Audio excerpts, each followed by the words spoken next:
It's you know what, it's 10 o'clock on a Sunday night and I'm exhausted. And I've shot this video 3 times in the last 4 days and I'm going to do it from my bed now.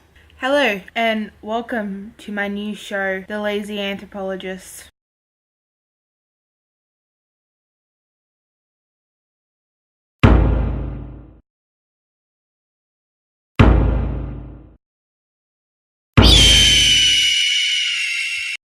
Death is universal. We cannot escape it. We all die. At some point, I guess. But how we handle this really depends on our culture, right?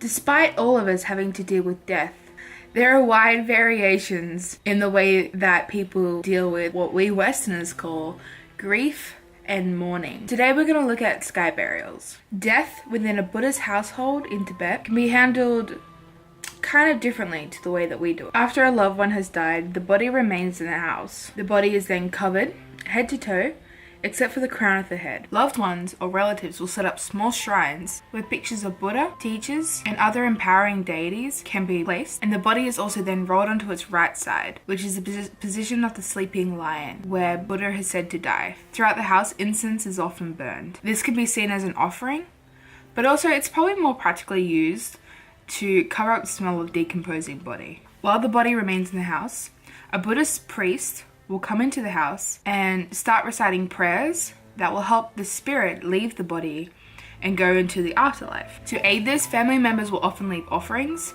of food and drink to help entice the person to leave their body and to come out into the house, where the priest can then guide them to the afterlife. To be honest, if I was dead and someone was like, here's an almond croissant for you, I would definitely leave my dead body. I would be like, boy, where are we going? I will follow you straight to hell for an almond croissant. After death, the consciousness remains in kind of like an intermediate stage, which is known as bardo. This is a state between death and rebirth, and this can last for up to 49 days. So at some point within the first 21 days, or if a lama, which is a monk, is present during the moment of death, will perform what is called a faba. It's a transference of conscious ritual. And during this, offerings of barley and butter are placed onto the head of the corpse, and the lama instructs the dead to break the bond with their body. During this time, family members will place food and drink and burn incense in order to draw the soul out of the body. When this is done, the lama will then look for physical indications on the body that the consciousness has left the corpse. These physical signs will usually look like marks of decay, which can take up to 2 days to show depending on the environment around them. While this is happening, family then will consult an astrologer who correlates the birth and death times of the person who died, and the astrologer will then determine the precise moment for disposing of the body. Different to Western society, Buddhist Tibetan people believe that once the soul has left the body is nothing but a shell and it needs to be disposed of. When it comes time for the burial, the spine is broken and the body is maneuvered into a fetal position, which is then bundled up kind of like a baby, and then it's ready to go. So a close friend or relative will carry the dead body all the way up into a mountain, which is usually followed by a procession of family members banging drums, chanting and singing as they go along. Once they get to the mountain, the body is then staked to the ground, where the burial master gets to the job, which is removing the flesh from the body. So this is a deeply compassionate religion, which is all about inner harmony and working within the environment. These people truly believe that giving your body to another animal to feast on is a compassionate and the rightful thing to do. And it's also a really good indicator whether or not you're an asshole in your life or not. Tibetans see the vultures as dakinis, who are angels who take the soul into the heavens and await for reincarnation. The body is just a mere vessel for the soul. To be a sky burial master, you need the courage to be able to hack into people's bodies, but also have a deep sense of compassion, not only for the people around you and the body that you're dealing with, but for the vultures and the animals that are coming to feast on the body. Juniper is burnt at the site to attract birds to the area. Lamas chant sutras to redeem the sins of the soul. First, the burial master removes and discards of the hair of the corpse. Then, the burial master takes off the limbs, strips the flesh from the bones, and tosses it to a flock of vultures that are waiting. While this sounds like something out of a Tarantino movie, the people who are in charge of this ritual treat it lightheartedly because they know of the massive job that they have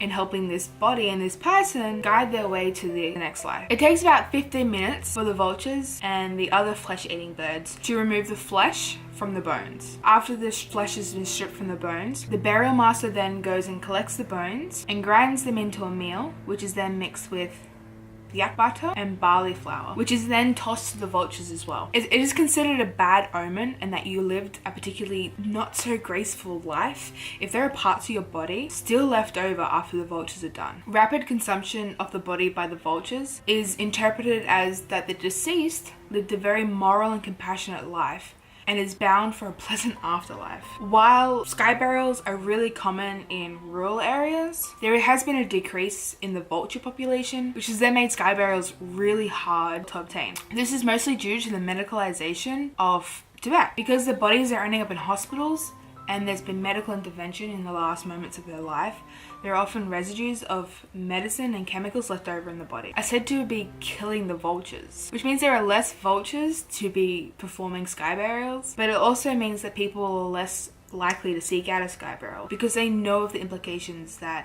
having medical intervention can have in these animals. But also alongside this, having a sky burial is really expensive because you have to pay the priests, you have to pay the body breakers, you also have to pay for the juniper, and sometimes wood's burnt as well. And in Tibet, wood is a scarce resource. For this reason, sometimes family will opt for a different type of burial, where the body is just left atop a mountain and exposed to the elements, and that's pretty much it. They still believe that the body is given up. They can't really pay for anything else. So why a sky burial? Tibet is full of mountains, but alongside these mountains, the soil is really shallow and it's also quite rocky, which makes burying a body very difficult. But also alongside this, wood is also a scarce resource, as not a lot of trees will grow near the mountains. So cremating a body through the use of pyres that you see in India is not likely and not achievable in Tibet. This is just one example of a death ritual and a funeral system which is vastly different to the Western isolated and medicalized system that we have today. While in Australia you can't have a sky burial, I'm sure you could leave your body somewhere, be eaten. So let me know what you want me to talk about next. Like, I can talk about anything really. It is now 10:40 at night and I am going to bed. Goodbye. And hope none of you get eaten by vultures while you're in your sleep.